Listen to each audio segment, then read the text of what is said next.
Segunda-feira, dia 12 de maio. Estamos entrando no ar com mais uma edição do Jornal Últimas Notícias. E os destaques que preparamos para hoje são: entenda por que o nosso estado tem essa denominação. A fake news de Nicolas Ferreira obteve 135 milhões de visualizações. E o governo fez uma live também rebatendo, explicando aí que Lula não sabia dessa consequência e não conseguiu 1% das visualizações de Nicolas. Isso no Instagram, né? Final de semana decepcionante para o futebol gaúcho. Prefeitura cobra taxa nos cemitérios desde 2014 e os roubos a cada dia se intensificam. Falando de roubo, tem o roubo na lotérica na Avenida São Roque. E também temos outros grandes assuntos que iremos abordar no Jornal Últimas Notícias de hoje com Ednei Paine, diretamente aqui de Bento Gonçalves, a capital brasileira do vinho, Rio Grande do Sul, Brasil.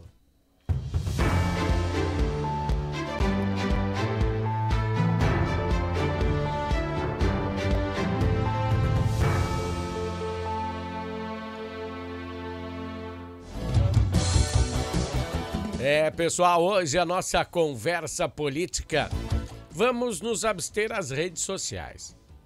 A força imensa que as redes sociais têm e o que está acontecendo aí sobre essa grande mobilização dos partidos de esquerda, de juízes do STF, para censurá-las. Eles acham essa mobilização, eles chamam ela de fake news. Mas na realidade eu chamo de terceira via.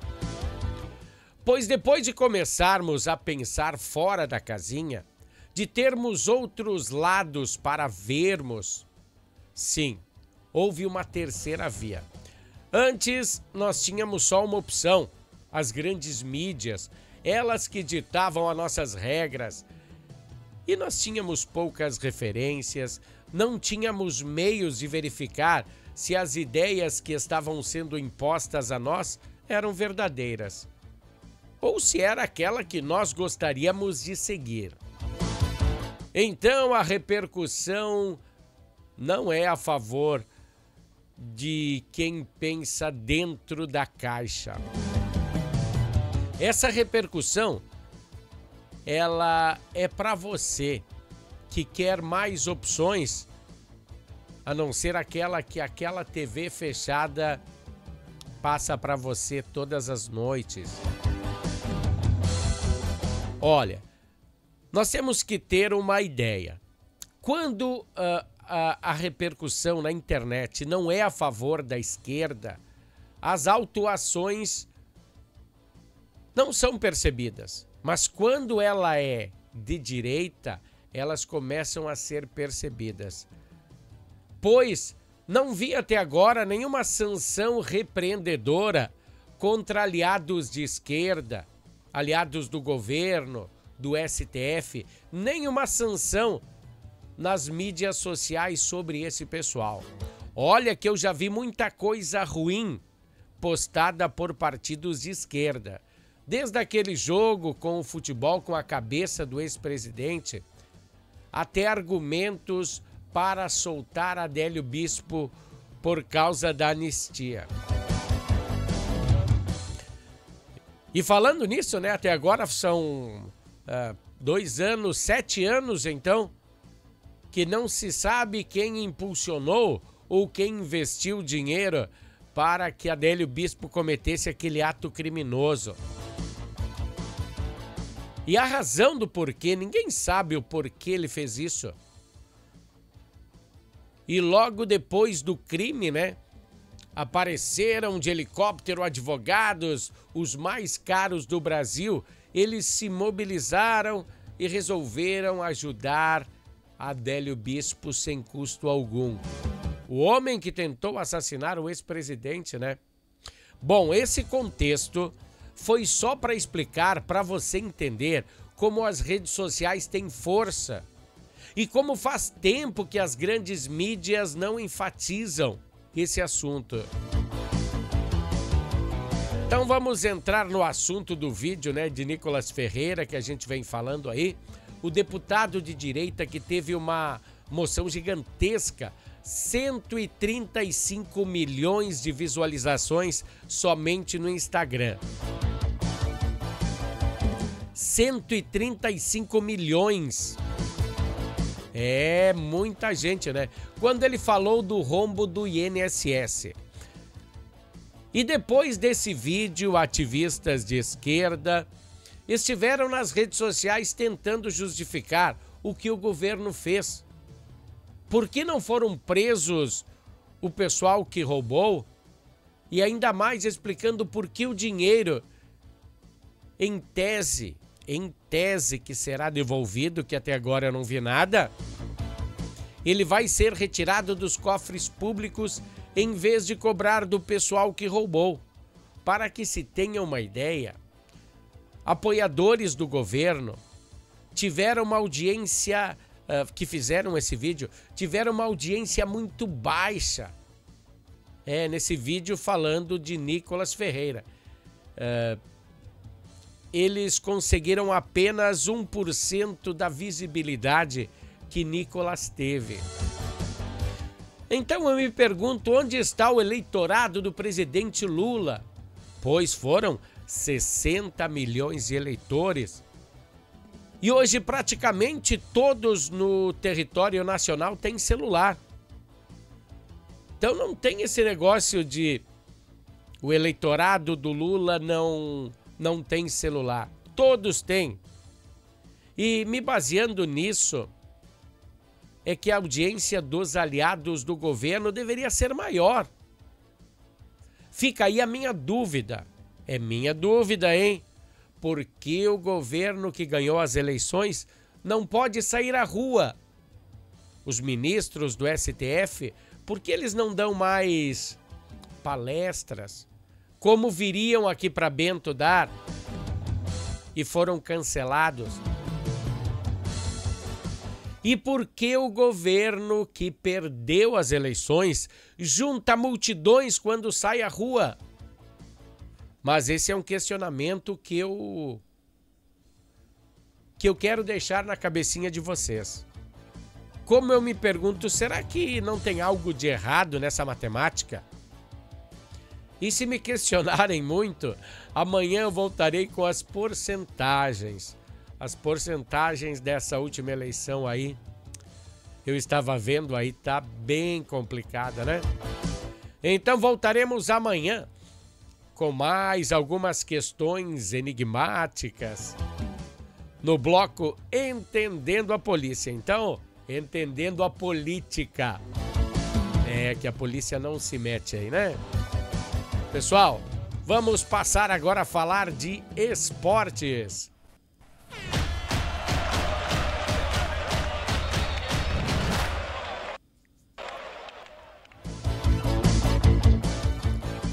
Pessoal, vamos falar de esportes que a coisa tá feia. Para iniciar o bloco, eu queria dizer que eu queimei a língua em algumas edições atrás, né? Eu tinha falado que Carlos Ancelotti não vinha mais treinar a seleção brasileira.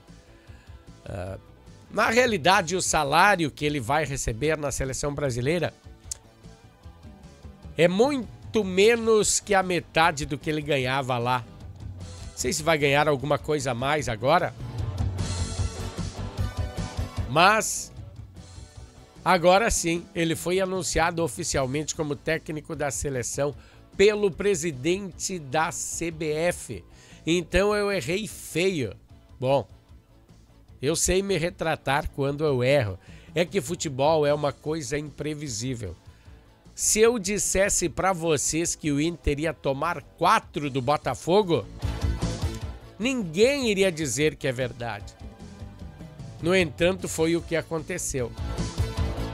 Melhor que agora, pelo menos a seleção brasileira tem um treinador. porque não tinham nada, não tinham rumo, não tinham nada. E agora ele vai entrar em ação já no próximo dia 26, hoje é dia 12, dia 26. Ele vai fazer a convocação, né, de 26 atletas para os confrontos subsequentes. Bom, me retratando então pelo Carlos, né, pelo Ancelotti, que agora sim vai vir para a seleção brasileira, tomara que faça um bom trabalho, acho que sim, né? Vai fazer um bom trabalho, isso depende hoje em dia também dos atletas. Tá. Vamos trocar de assunto, né? Vamos falar aqui dos nossos jogos, né? Terminando essa pauta, vamos falar do jogo de ontem do Internacional. Eu acho que nenhum colorado quer ouvir isso. O Inter tomou um chocolate e terminou a Páscoa já. Ele tomou um chocolate do Botafogo. Perdeu mais uma fora de casa, lá no Engenhão. Um vexame, como se diz aqui no Sul, 4-0. Temos que contextualizar que o Colorado tem muita gente no departamento médico. E somando com os que foram poupados, aí dá quase uma equipe em campo inteira. O pesadelo colorado começou aos 8 minutos da partida, tomando o primeiro gol. Ainda no primeiro tempo, depois... no primeiro tempo foi 2 gols, né? Roger foi ao intervalo, o objetivo de mudar algo, e não deu certo. Voltaram para a segunda etapa e houve aquele massacre. Pior ainda, 2 ex-jogadores de seu arquirrival Grêmio, Alex Telles e Cuiabano. Uma noite para esquecer. Depois do jogo, Roger, na coletiva de imprensa, falou sobre a necessidade da equipe de se reencontrar em campo aí com objetivos sérios. E que o próximo jogo será quinta, né? Contra o Nacional do Uruguai pela Libertadores. Pessoal, essa foi a parte do Internacional. Vamos falar do Grêmio. Do lado gremista, no sábado, né, o tricolor gaúcho duelou contra o Red Bull Bragantino. E no começo da partida tomou um grande susto. Eu vi aí as bolas roubadas aí do Bragantino e eram muito boas. Resumindo, 1-1. O Grêmio de Amuzu fez o gol. E, cara, foi contra o vice-líder do campeonato, o Bragantino Red Bull. Mas o seguinte, a avaliação é que Grêmio fez o primeiro gol e podia ter se resguardado mais e perdeu, teve uma desatenção e tomou o gol. Mano achou que o sistema de jogo é esse. Também achei. A equipe deu certo. Claro que a equipe do Bragantino era bem mais forte. E vai chegar... o Grêmio vai chegar com força máxima aí, agora no próximo jogo na Sul-Americana. Vai jogar contra o Godoy Cruz na Arena. Partida que decidirá o futuro do tricolor na competição continental. Pois, se ganhar, passa em primeiro. Se empatar e perder, pode até ir para os playoffs, mas aí vai desgastar mais. Vai ter mais, serão mais alguns jogos, acredito que uns 2 jogos, né? Vai desgastar mais a equipe. Mas aí veremos então, amanhã é dia de Grêmio entrar em campo. Amanhã também nós voltaremos com mais uma reportagem sobre a dupla Grenal, né? Que hoje foi de chorar. Natal Fitness, a sua loja de acessórios esportivos. Atendemos os segmentos de caminhada, trilha, corridas, pilates, yoga, academia, paddle, beach tênis, ciclismo, natação e acessórios. Você também pode adquirir os produtos pelo site, que é natalfitness.com.br. Aqui você acha só as melhores marcas: Lacoste, Lecoq Sport Life, Natal Fitness, Santois, Body for Shoes, Wilson, Fila e Nike. Natal Fitness fica na rua Senador Joaquim Pedro Salgado, 270, ao lado do Shopping América.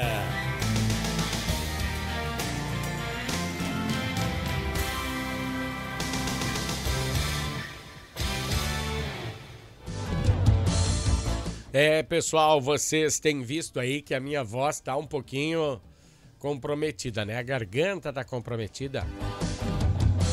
Então, às vezes eu paro um pouquinho para dar aquela respirada. Bom, Natal Fitness é quem patrocina a gente no bloco esportivo, então, grande abraço aí. Se você precisar de algum acessório esportivo, é só passar na Natal Fitness. Abraço para Natal Fitness, né? Vamos falar agora que a gestão de 2014 dos vereadores aqui da capital do vinho aprovaram uma lei complementar que empunhava uma nova taxa tarifária aos munícipes que tinham, na época, né, carneiras de qualquer espécie nos 3 principais cemitérios da cidade. Na época, de acordo com a secretária responsável pela gestão, né, nós fomos até o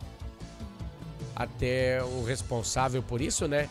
E a alegação deles era sobre taxas de iluminação, segurança e para manter em dia os locais que nós deixamos nossos entes queridos, né, nos cemitérios. Então, todos os anos, a partir dali, foi cobrada uma taxa. Até foi deixado alguns anos antes ou depois aí, que teve uma revisão aí dos vereadores, mas essa prática se seguiu. E a segurança está deixando a desejar, pois familiares e visitantes que foram nos cemitérios públicos no dia de ontem, né, dia 12, dia das mães, muita gente tem mães ali sepultadas e foram ali e acharam um cenário de descaso e violação. Crucifixos, letras de bronze, até vasos de flores foram furtados de túmulos, causando indignação entre os frequentadores. Apesar das cobranças, a prefeitura segue sem dar explicações.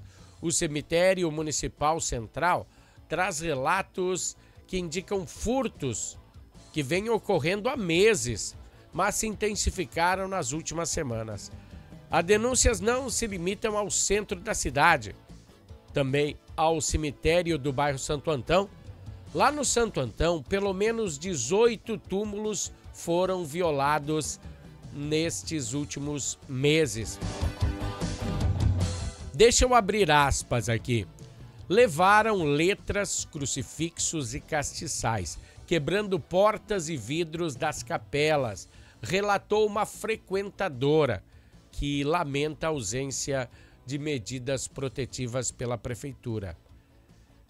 A prefeitura nos manda boleto todo ano, mas segurança ao patrimônio nenhuma. Aí eu fecho aspas. Aí quem falou então foi uma mulher que frequenta esse local, né? Cemitério. Então deixo aqui também a minha indignação, pois eu também pago essa taxa. Eu também tive todas as letras de cobre de um túmulo que a minha família tem, foram roubados. E ninguém fez nada.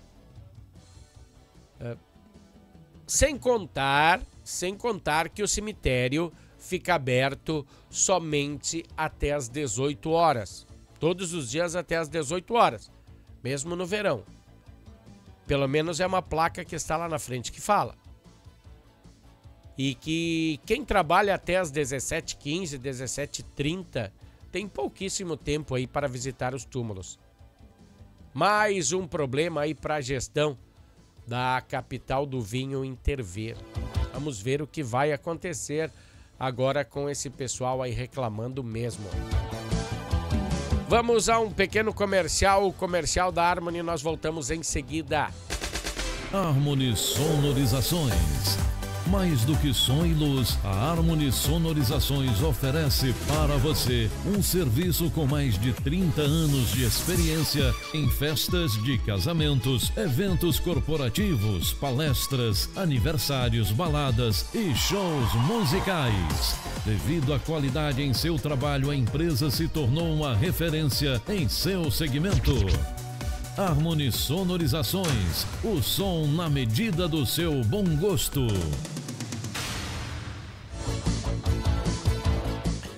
Pessoal, nós temos 2 patrocinadores aqui no Jornal Últimas Notícias, Natal Fitness e a Harmony Sonorizações. Em relação à segurança pública da capital do vinho, nós temos a seguinte informação.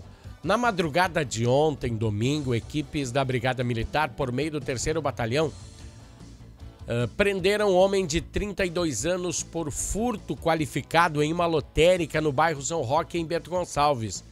As equipes foram despachadas pelo Centro de Operações Policiais Militares para averiguar barulhos provenientes da lotérica. E ao chegarem ao local, seguindo o procedimento da técnica policial, localizaram 2 homens que, ao perceberem a aproximação dos policiais, empreenderam em fuga, sendo que um dos homens não foi localizado. Deixa eu botar a imagem aqui para vocês do que foi localizado com esse homem. Com um preso que eles localizaram, o outro não conseguiram, né? Foi encontrada uma marreta, olha como você viu aí, um alicate de pressão para cortar cadeados, grades, um pé de cabra, 5 chaves de fenda, uma talhadeira e olha só, acharam com ele R$ 16.525 em dinheiro e R$ 52.332 em cheques. Diante dos fatos, o homem foi conduzido à delegacia de polícia para o registro da ocorrência. A Brigada Militar permanece em diligências aí até para identificar aí se tem mais gente que participou, esse outro que fugiu. A polícia está atrás então desses envolvidos no fato, tá? Deixa eu tirar minha imagem da frente aqui, ó, para vocês verem, ó, parece um colégio, né? Olha aí, ó. Era essa imagem que nós tínhamos do Rio Grande do Sul nas escolas. Esse é o mapa. Eu sei, pessoal, ainda não é setembro, onde nós comemoramos aí a Revolução, até perdemos, mas ganhamos. Mas eu sou do tempo onde todo dia nós tínhamos que aprender algo sobre a cultura, sobre a história do Rio Grande do Sul. E o nome do estado? Você sabe? Você é dessa época? Porque hoje vamos conhecer um pouco mais sobre a origem do nome do estado do Rio Grande do Sul. E para entender toda essa trama, temos que voltar para o ano de 1531. Será que voltamos demais? 31 anos depois do descobrimento do Brasil, quando os navegadores portugueses, o Martim Afonso de Souza e Pero Lopes de Souza, estavam fazendo uma expedição para conhecer a costa brasileira, descendo dos países aí do sul. E no dia 31 de janeiro de 1531, eles se depararam com uma grande massa de água. Ali, ó, que vocês podem perceber que se saía na boca do mar, uma grande massa de água que corria do continente para o mar. Dali eles suporam que era uma boca de um grande rio. Então deram àquele local o nome de Barra do Rio Grande. Esse local, mais precisamente, é o desemboco da Lagoa dos Patos no oceano, como você pode ver aí bem embaixo aí no sul da nossa imagem. É na altura da cidade de Rio Grande. Esse foi o primeiro passo, primeiro nome que eles deram, né? E a partir do século XVIII, daí sim, daí já estava colonizado, por volta de 1700. Depois disso, o nosso estado teve diversos nomes, como Continente de São Pedro, depois Rio Grande de São Pedro, depois São Pedro do Rio Grande do Sul, Rio Grande de São Pedro do Sul, Província Rio-Grandense e República Rio-Grandense. E finalmente, depois, Estado do Rio Grande do Sul. Sabe quantos nomes tiveram antes? 39 nomes tiveram antes de ser Estado do Rio Grande do Sul. Essa é uma curiosidade sobre o nome do estado, né? Você já sabia disso? Não? Jornal Últimas Notícias também é cultura. Bom, pessoal, voltaremos amanhã com mais uma edição do Jornal Últimas Notícias. Até lá, valeu!